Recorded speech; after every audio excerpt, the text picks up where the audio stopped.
Na negosyo at kahit anong gawin po ninyong pagtitinda ay talaga namang lagi po kayong mahina ang benta mga bossing. Ako po may ituturo sa inyo na dapat nyo pong gawin upang sa ganon lumakas po ang inyo pong negosyo.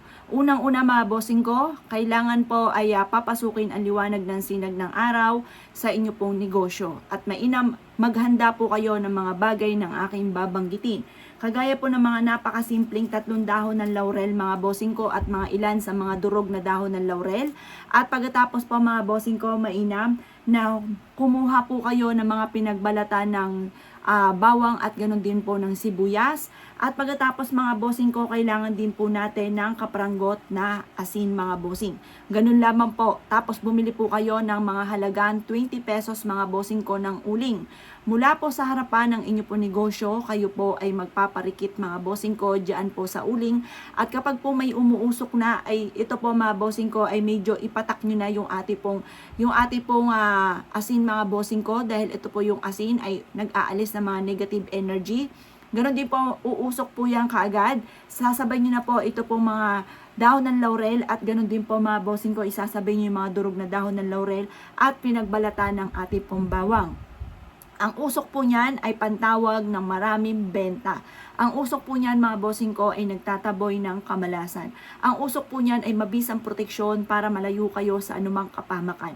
Simple pero napaka-epektibo po nito mga bossing. At ugaliin din po ninyo kapag magbubukas ka ng inyong negosyo, sasabihin po ninyo ang salitang pasok ang swerte, pasok ang swerte, pasok ang swerte at lumabas ang malas.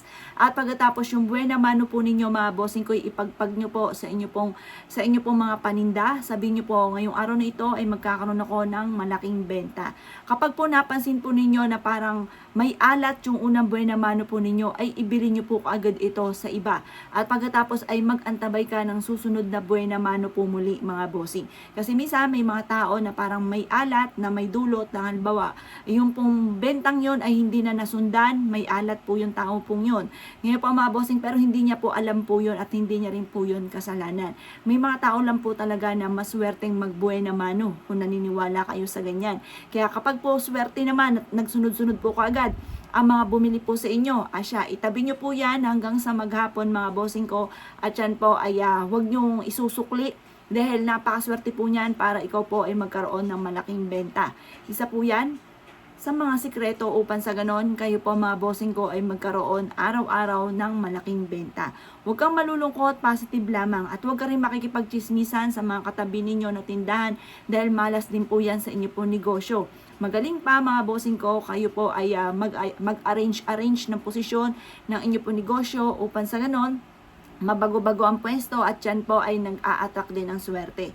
Kaya ako kinaniwala at nasyo po itong gawin, asya mga boss. Good luck po sa inyo po lahat.